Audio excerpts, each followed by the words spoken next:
Bonjour. Si vous êtes témoin de Jéhovah, vous avez probablement la certitude qu'Abraham, Isaac, Jacob n'ont pas de destinée céleste, alors que les premiers chrétiens, eux, disposaient de cette possibilité en vertu de la venue et de la mort de notre Seigneur Jésus-Christ. En effet, l'enseignement des témoins de Jéhovah sur cette question est très clair. Ceux qui moururent avant la venue du Christ ont l'espérance d'une résurrection terrestre.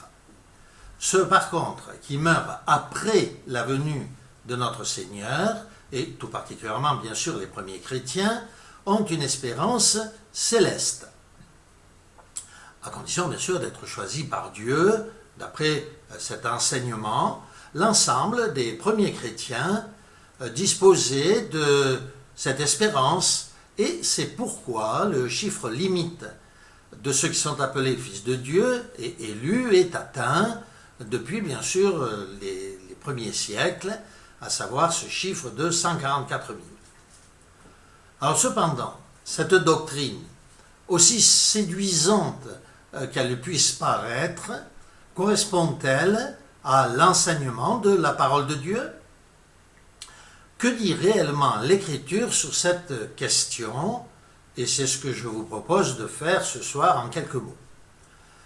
Vous serez peut-être surpris d'apprendre que la doctrine qui affirme qu'Abraham, Isaac et Jacob qui n'héritent pas du royaume céleste est en totale opposition avec celle de la Bible. C'est pourquoi je vous propose à travers cette nouvelle vidéo de vérifier les faits, bien sûr en toute impartialité. Il faut nous débarrasser de ce qui pourrait obstruer notre compréhension afin que nous puissions clairement voir la lumière de la parole de Dieu. Donc nous allons avancer, comme on dit, crescendo, du plus petit jusqu'au plus grand, dans la découverte des textes bibliques qui nous permettront de découvrir cette vérité sur cette question. Alors, premier indice, les fidèles du passé, vivant avant la venue de Jésus-Christ, étaient-ils chrétiens? Oui ou non? L'étaient-ils au même titre que ceux qui vinrent après la venue de Jésus-Christ? Alors nous allons pour cela prendre un texte de la parole de Dieu. Vous pouvez, si vous voulez, le prendre dans votre propre exemplaire de la Bible. Il s'agit de 1 Corinthiens, chapitre 10, versets 1 à 4. Et bien sûr, c'est l'apôtre Paul qui, sous l'inspiration du Saint-Esprit, nous dit « Frères, je ne veux pas que vous ignorez que nos pères ont tous été sous la nuée, qu'ils ont tous passé au travers de la mer, qu'ils ont tous été baptisés en Moïse, dans la nuée et dans la mer, qu'ils ont tous mangé le même aliment spirituel, et qu'ils ont tous bu le même breuvage spirituel. » Et c'est là la pensée clé, car ils buvaient à un rocher spirituel qui les suivait. Et ce rocher était le Christ. Si les premiers pères buvaient l'eau de ce rocher spirituel qui était le Christ, c'est qu'ils étaient obligatoirement chrétiens, même si eux l'étaient avant Jésus-Christ et nous après Jésus-Christ. Eux manifestaient leur foi en Jésus-Christ avant sa venue et nous avant son retour. Eux, comme nous, n'avons pas vu le Christ, mais nous le verrons bien lors de son arrivée. Alors, deuxième indice, quelle était l'espérance de ceux qui vivaient après la venue de Jésus-Christ? Alors, pour la plupart, nous le savons, mais nous allons néanmoins reprendre le texte d'Hébreux au chapitre 13, verset 14, car cela, c'est comme une pièce du puzzle qui va nous permettre de découvrir cette vérité cachée, pour les ignorants bien entendu, dans la parole de Dieu.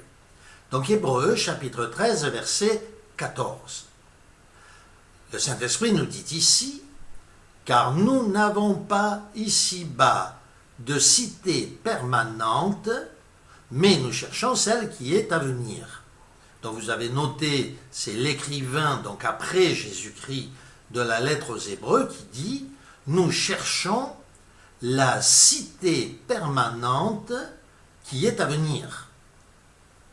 La question est de savoir quelle est cette cité permanente. Dans Philippiens, au chapitre 3, verset 20, l'apôtre Paul écrit, et nous donne la réponse en quelque sorte, « Mais notre cité à nous, elle est dans les cieux. » Donc les choses sont claires, vous voyez, l'hébreu qui nous dit « Nous cherchons la cité à venir », l'apôtre Paul qui nous dit « Notre cité à nous est dans les cieux », les choses sont donc claires, d'où nous attendons aussi le Seigneur Jésus-Christ comme sauveur. Alors, nous savons où est cette cité maintenant, elle est dans les cieux. Qu'en est-il donc des patriarches qui vivaient avant la venue de notre Seigneur Jésus-Christ? Eh bien, si nous reprenons Hébreux, au chapitre 11, versets 39 à 40, il est écrit « Tous ceux-là, donc ceux qui étaient avant Jésus-Christ, à la fois duquel il a été rendu témoignage, n'ont pas obtenu ce qui leur était promis, Dieu ayant en vue quelque chose de meilleur pour nous, afin qu'ils ne parviennent pas sans nous à la perfection. » Alors, deux questions se posent à nous immédiatement. Premièrement, qu'est-ce qui leur avait été promis à ces patriarches du passé? Et deuxièmement, en quel sens est-il écrit en vue que nous, qui sommes donc après Jésus-Christ, nous rappelons que bien sûr la lettre aux Hébreux a été écrite après la venue de Jésus-Christ, pour les chrétiens qui vivaient après la venue de Jésus-Christ. Donc en quel sens est-il écrit dans cette lettre? En vue de quelque chose de meilleur pour nous. De meilleur que quoi? De meilleur que l'héritage des patriarches? Non, non, pas du tout. Mais ces chrétiens qui vivaient après la venue de Jésus-Christ étaient des païens qui n'avaient aucun héritage. Il fallait donc qu'ils obtiennent un héritage avec les patriarches du passé. C'est en ce sens que ces païens attendaient quelque chose de meilleur pour eux, quelque chose qu'ils n'avaient pas au début. Alors, la lettre inspirée aux Hébreux répond, nous allons le voir d'ailleurs plus en détail, pleinement à la question de savoir si ces patriarches du passé espéraient un héritage terrestre ou au contraire un héritage céleste. Si nous prenons à nouveau cette lettre, au chapitre 11, versets 9 à 10, il est écrit, parlant de ces patriarches du passé cette fois, pour nous servir d'exemple, c'est par la foi qu'il, c'est-à-dire Abraham, vint s'établir dans la terre promise comme dans une terre étrangère, habitant sous des tentes, ainsi qu'Isaac et Jacob, les co-héritiers de la même promesse. Ah, quel était cet héritage, puisqu'il est dit co-héritier, et quelle était la promesse de cet héritage? Un héritage terrestre ou un héritage céleste? Le verset continue en disant « Car ils attendaient la cité qui a de solides fondements, celle dont Dieu est l'architecte et le constructeur. » Vous notez ici que soudain réapparaît cette cité dont nous parlaient les premiers chrétiens, qu'ils attendaient, après laquelle ils espéraient. Dieu n'a pas deux cités, une qui serait céleste, une qui serait terrestre. Non, non, ils attendaient cette cité qui a de solides fondements et dont Dieu est l'architecte et le constructeur. Alors bien sûr, certains pourraient nous dire, non, non, mais cette cité sera construite sur la terre. Dieu a né l'architecte sur la terre. Alors, que dit l'Écriture? Est-il question, dans ce texte d'Hébreux que nous venons de lire, je rappelle, chapitre 11, de la Jérusalem terrestre ou de la Jérusalem céleste? Laquelle retrouveront-ils lorsqu'ils ressusciteront? Eh bien, restons dans ce chapitre 11 de la lettre aux Hébreux et allons au chapitre 14 et lisons jusqu'au verset 16. Ceux qui parlent ainsi, autrement dit Abraham, Isaac, Jacob et tous ceux qui parlent ainsi, ceux qui parlent ainsi montrent qu'ils recherchent une patrie. S'ils avaient en vue celle d'où ils étaient sortis, ils auraient eu le temps d'y retourner, nous dit le texte.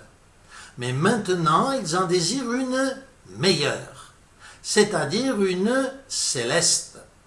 Oui, vous avez bien lu une céleste. Et le verset continue en disant, c'est pourquoi Dieu n'a pas honte d'être appelé leur Dieu, car il leur a préparé une cité. À la lecture de ces textes, nous voyons clairement quel est l'enseignement biblique sur la question de la résurrection. Le problème est d'autant plus sérieux que la question de la résurrection n'est que l'un des enseignements élémentaires de la parole de Dieu. Un enseignement élémentaire. Alors nous pouvons l'accepter ou au contraire, tout comme le fait d'ailleurs le collège central de cette organisation, nous pouvons le refuser. Mais si cet enseignement de votre organisation est faux, qu'en est-il des autres enseignements? Vos recherches sérieuses pourraient réellement vous surprendre encore davantage si vous êtes bien sûr honnête avec vous-même. Contrairement à un autre de leurs enseignements, n'ayez pas peur. Dieu ne vous donnera pas un serpent si vous recherchez sa vérité, son Saint-Esprit, si vous creusez la parole de Dieu. Je vous le dis sincèrement, il y va de votre vie éternelle. En conséquence, fouillez, creusez, cherchez, car celui qui cherche trouve, et comme le dit la fable de Monsieur de La Fontaine, un trésor est caché dedans.